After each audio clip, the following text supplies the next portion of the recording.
All right, so I'm gonna be relatively punctual here and get a start on things, but thank you for joining our talk here, the Silent Saboteurs, and this is gonna be all about really just tracking integrity. The name really harkens to the fact that sometimes these breaks in tracking aren't the most obvious things. They tend to be hidden gaps, and those gaps will undermine your performance, right? So, I want you to think of this as the unwanted bond fill. It doesn't have any major explosions or any death-defying antics, but what it does have is cookies that expire too soon and attribution that tends to disappear overnight. And so we're going to talk about how we can address that.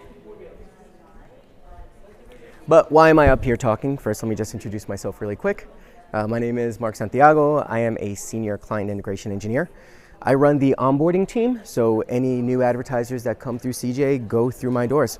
And what we do is we make sure that they are set up with the best-in-class tracking that we can help them get. What we're going to cover today. We're going to be going over what we mean by tracking gaps. It's not always, like I said, the most obvious thing. You tend to have some ideas in your mind as to what a tracking gap will be within one context, but you'll find out that there's a lot more that goes on within our business, and there's a lot of places that we don't obviously tend to look. And that's where those silent saboteurs come in. We're going to be discussing how those gaps can distort performance, how we go about fixing it through a multi-layered approach, different integration pathways that we're able to address them with. And finally, at the end, I'll be talking about some considerations for you to take with you to discuss with your team, your clients, your advertisers, anyone who can take these ideas and improve their tracking on our network. So the key thing to understand here is that you can't improve if you don't know what you measure. Your program has this sort of baseline of performance based on what data we're receiving. And just like that old adage says, garbage in, garbage out, right? And it's sometimes comes off as a little bit vulgar, but the idea is really that the quality of your program is directly linked to the quality of your data. And that's something that's been a through line through most of the CJU from what I've been hearing myself, going from the beginning when we started with our keynote. So we want to make sure that we're addressing this to the point that we're receiving good, accurate, reliable data. Now, it's important to understand that I won't be reading all of these line by line, don't worry, but that tracking gaps really are everywhere. We're going to delve into just a handful of these, but over the course of the presentation, I'm going to be talking about how we can define these tracking gaps, how we can identify them and find any missing data. We're also going to be talking about how ad blockers, cookie restrictions, and different types of outdated tag issues can affect your tracking implementation. Now, the key here is that a lot of the time these aren't dramatic failures. This isn't, oh my God, my site crashed, or my developer wrote some horrible code, or it's interacting with some other part of my tracking implementation that is just having an obvious negligible effect to my program. A lot of times these tend to be far more systemic and quiet issues that will lead to leaks in the data. But those leaks can add up and how much money they can be affecting a program. So when we're talking about one of our first key areas here, it's the cookie, right? And we feel like we're living in this era of modern browsers and APIs and so many different systems that we can use for tracking and attribution that it's easy to forget that the cookie is still like one of the key parts of an effective program. But cookie lifespans are consistently under attack. We're living in a very aggressive browser environment. From Apple and the release of their ITP, which I don't want to get too ahead of myself because I will be talking a bit more about, to even Google, who you would think was the godfather, the loving arms around cookies and tracking. Even they are reassessing their relationship with the traditional cookie. But it's not just that. We have the idea of GDPR and consent management systems that are popping up as different regional governments implement different sort of tracking and privacy restrictions. And so we have these lower opt-in rates, and a lower opt-in rate by default will mean a lower tracking and attribution rate. So we need to be aware of the environment in which the site is actually launched. And then lastly, as I was talking about, you've got the browsers. the browsers. I live in the browsers. That's what I do for a living, and I've been seeing these browsers consistently evolve over the past 20 years, and it is just wild how different that environment is. We can't ever forget about that, because even though we've heard a lot over the past couple days about how buying trends are changing and shopping habits are adjusting, app-based and different modals and whatnot, a lot of shopping still happens in a browser. So being aware as to how a browser will affect your tracking is paramount. So let's talk about that a bit, right? In 2018, the EU rolls out GDPR. And GDPR was this monumental shift in what we as technologists and advertisers and anyone working in this particular swimming in this pool would consider to be effective tracking, how we would go about doing it, and how we'd be able to reconcile the amount of data we get back. They introduced this in a way that can be quite punitive for the companies that aren't obeying these particular laws. So that starts to shift the mentality as to what is going to be part of my standard operating procedure with tracking online. In 2020, there's an Extended Consumer Rights Act that also gets implemented in California. For a lot of us not from California, I'm from the East Coast. In my mind, I just always think of this as the California GDPR. And then Apple, being Apple, they join the fray. And for anybody that is an Apple fanboy, fangirl, you know that some of their big thing is that Apple's like privacy first, don't buy an Android because Apple's all about your privacy. And that's all well and good, that is. But, and there's like underline that, make that bold. There's a big but there because it does affect us. iOS app tracking transparency is something that we need to be keenly aware of. And I'm going to be talking about the importance of app tracking in the entirety of your program. But when it comes to app tracking, there's really two worlds. There's Android and then there's Apple. And Apple has huge market share, but it also has huge problems that we need to test for. And this is not changing. This is not going away. This is only going to continue. It's going to evolve. It's going to become stricter. But it's important to note that where new rules and regulations come in, new tools and processes also evolve. And it's important to keep up with those tools, regulations, and all of that so that you can make sure that your program is evolving as quickly as the technology is. So a bit more about app tracking, and I'm going to focus on Apple because, as I said, that is sort of the elephant in the room when it comes to the ability to properly track. iOS rolled out something called ATT. And now what iOS ATT does for anybody that has an iPhone, actually quick raise of hands, how many people here own an iPhone? Like at a glance, I'm gonna say it's at least half, right? And if we were to look and hold within this conference, I'm sure it'd probably be that, if not higher. What happens is when you open up an iPhone app, you get this big banner and it asks you about whether or not you want to be tracked. Is it okay to allow us to track your, the movement? The owner of this application would like to be able to use, what's going on your phone to be able to give you enhanced recommendations, right? It sounds a lot more nefarious than it truly is a lot of the times, but what that means for us is that right off the bat, if somebody says no, and studies show that the majority of people say no, that's going to have an immediate impact on the quality of the tracking, which means that the data that you receive by default, if you don't put other measures into place, which don't worry, we will talk about, if you don't put those other measures, it will have a very significant impact on the quality of your data. There's also challenges around cross-device attribution, because we know not everything starts directly into an app. Although having the ability to deep link into an app is one of the ways that we're going to be able to address that first bullet that I talked about. And then in-app deep linking. So I'll talk about those two actually in tandem. So the cross-device attribution, you have the idea that somebody's on a website, maybe through Safari or Chrome, they're visiting a website, they click on a link, the link ends up taking them into the app, or tells them to download the app, and you want to be able to track that journey all the way through, because once they downloaded that app, they made a purchase of some sort. There's a lot of different ways that we can test for that and address it, but it does require robust testing, clear link structure, and we do that through a lot of robust testing of the deep linking. So browser to web, we want to make sure that that handoff is successful. These aren't things, in other words, that you can just sort of set it and forget it. You don't want to say, okay, I'm just using a quick little platform to get my app tracking and boom, I'm done. No, it's robust testing, working closely with my team to make sure that you're up and running successfully. So, I mean, the language is a funny thing, right? It's right off the bat we're saying, how do gaps distort performance? Well, they're gaps, so I would expect a gap to cause some sort of trouble for me. But again, as I said, it's not a gap in sort of I'm walking and I'm falling down a hole and it's super obvious. A lot of these gaps can be a lot more subtle. And a lot of these subtleties can lead to significant impacts on not just the quality of your program, the commissions for your publishers, the amount of additional revenue brought in for you as the advertiser, but let's say that you're in a department that's trying to justify the funding for a specific channel. You know, we want to apply additional funding to go after this or that channel.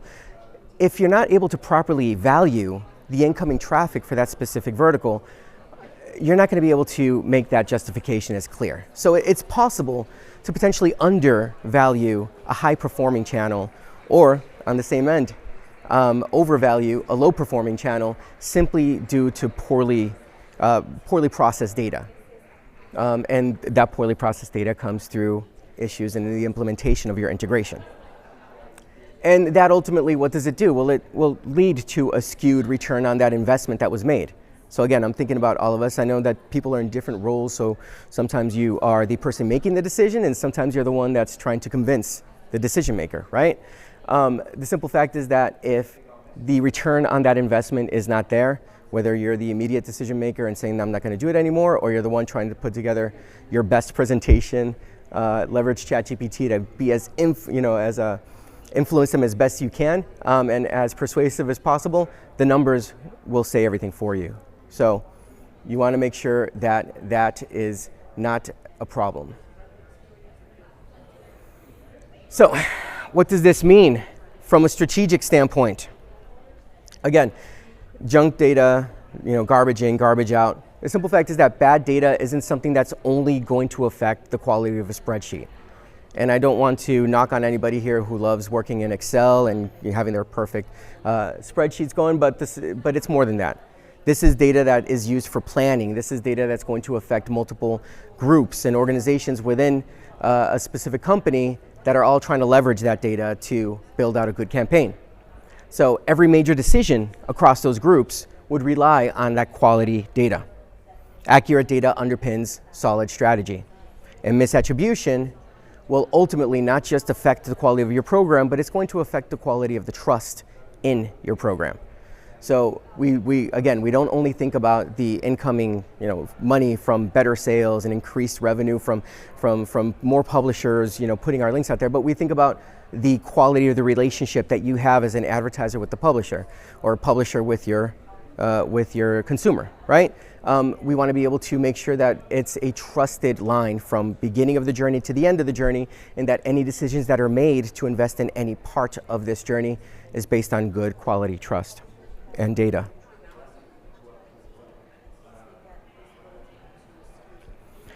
So how does CJ address this? Well, a big part of what we do from a day-to-day basis on my team is focus on a multi-layered approach.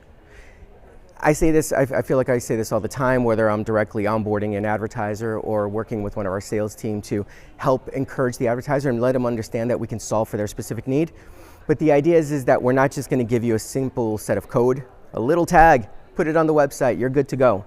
And that can sometimes be a bit scary, because the idea is that you want to be able to say it's a great, easy solution and you're out the door. But everything that we just talked about now makes the argument for having a far more layered, far more nuanced approach and why it is actually better. We've been hearing about it, again, over the course of this.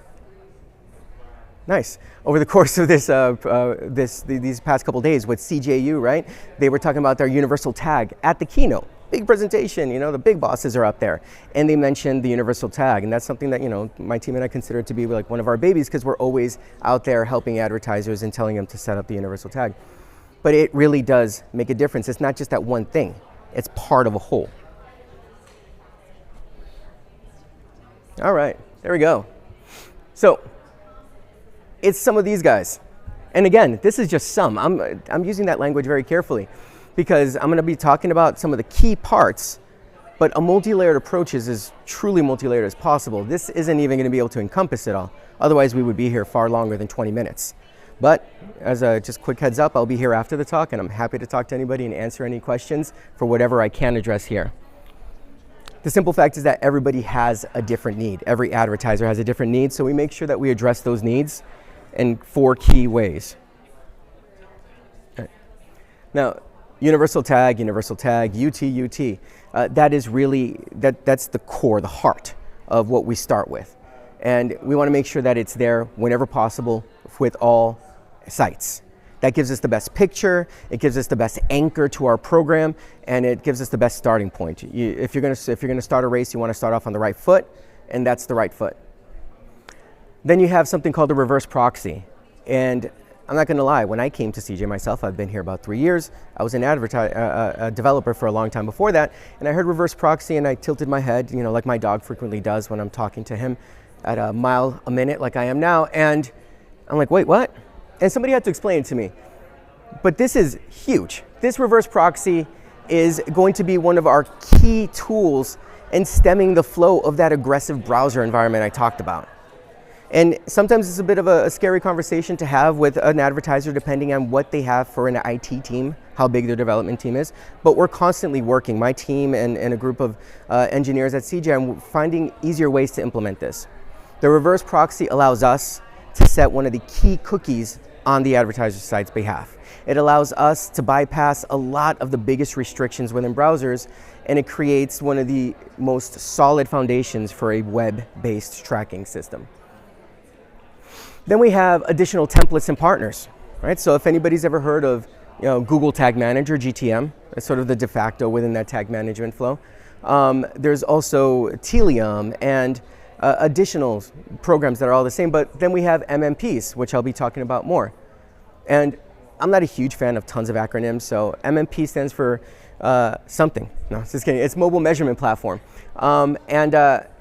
And that's really what's going to be the key to a successful mobile app launch. And I'll get more into that in a second. But the big thing here is that second line under MMP. We leverage templates. So remember how I said that sometimes I'm having this conversation and an advertiser, I could just tell they're tensing up a little bit over what we're telling them they want to do to make sure that they have a successful program.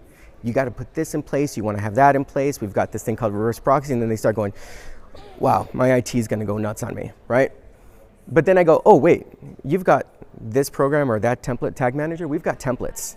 And you can just see, sometimes the stress one, oh, a template. So it's just plug and play?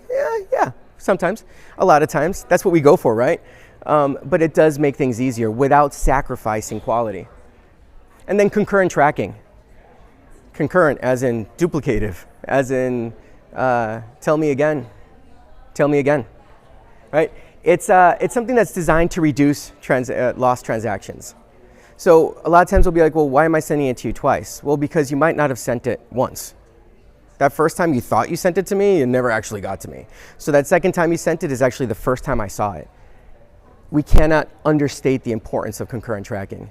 And you're going to be hearing that more and more over the next couple years, because the simple fact is that, as I've said again before, and I'll say it again, we live in a very hostile browser environment. Everybody's going after the same data, and everybody's trying to block what you're trying to do. So concurrent tracking can't be overstated. So moving on real quick here, the additional integration pathways mean that we have a lot of other ways. And like I said, I can't get into all of this in 20 minutes. I thought of cutting out so many slides, but I figured I would at least show you what I'm talking about. We have our tracking API, which is GraphQL. It is a fantastic method and a really great way to instantly send back your transactions for us. We can do data files. And sometimes to people, they hear the word file and it's like a 4-letter word, like, but it's not, it doesn't have to be a horrible thing. It's not the file that's horrible, it's the way that you get the file to us. So I can't say enough, it's automation is key here. If somebody doesn't have a way to get me a GraphQL API, but they can get me a file and it doesn't involve an intern manually hitting a button, but instead is some sort of automated process, that gets us what we need as that backup tracking. And then we have server-to-server postbacks, which are ancient, but very, very reliable. So there are dozens of ways to really get this in combination working. Now, we want to make sure that you're prioritizing that in-app measurement. And I talked about the MMPs, these measurement platforms. They're designed to make sure that you're tracking your app properly. Because the simple fact is that a lot of people don't have a clear understanding as to how much of their traffic is truly going through mobile. But I think all of us intuitively know in this modern era, 2025, that most people use apps. And a lot of people use those apps to complete actual transactions. So for any of you that do not have programs already tracking on mobile, make sure that you talk to us about getting that in place. And again, templates. We work with all the major MMPs out there. It's not just the ones that I have listed here. The and more actually means there's quite a few more. We just didn't get the logos in time. So there's quite a bit out there. And we're constantly working with more. I am harassing MMP points of contacts anytime I can to go, hey, can you get a template for us on CJ on your network? I'll work with you. We'll make sure it happens. So considerations. One of the biggest barriers when setting up a new advertiser through my team that we tend to find is that there isn't immediate alignment between IT and marketing and compliance, right? It's these three legs of a tripod, and if one of them is missing, that thing's going to tip over. And frequently I find out that it's the IT side of it, because either people don't like talking to us tech nerds or what, but by the time they're brought in, these guys are going, wait, what are you asking me to do? And they hadn't been properly vetted at the beginning. So you want to make sure that you align those teams. And for anybody here that's working with active advertisers, bringing in the IT department as early as possible into any sort of additional work is going to be extremely important. And then it's always making sure that we can use low-level, low-lift, sort of implementations, leveraging templates. Besides the ones I talked about, we've got something called Stape and Addingwell that we recently added that allows us to leverage their server-side technology to set server-side cookies. Again, we're always trying to find ways to get past the aggressive browser environment. And then we always want to monitor. We're here to help you make sure that your program is up and running successfully. We're going to be doing active monitoring with our advertisers, but if you already have a program on site with us and you want, a CIE to maybe take a look at it and make sure that everything's up to snuff. Maybe it's been a while since it went live, and drift does happen. Again, I was a developer before I did this. You add code here, you can accidentally break code there. And it's not being a bad engineer or a bad developer, it's just the way of the world when it comes to code. So sometimes things simply break and you don't know it's broken. So we're happy to help you take a look at it. And those are the key takeaways here. You want to make sure that you remember that tracking gaps are not just the most obvious thing, lowered revenue, but they're also a strategic risk, because that lowered revenue can impact relationships, onboarding, and just the quality of the program long term. So you want to rely on us and our layered solutions. Make sure that you implement as many of these solutions that I talked about as possible. Talk with your engineer, talk with your point of contacts at CJ if you have client development folks on hand. Bring us in. We'll be happy to take a look at it and work with you to make sure that it's up to snuff. And towards the end there, I know I had to speed up because I was like, what time is it? But I am here to answer any questions if anyone has one. Thank you.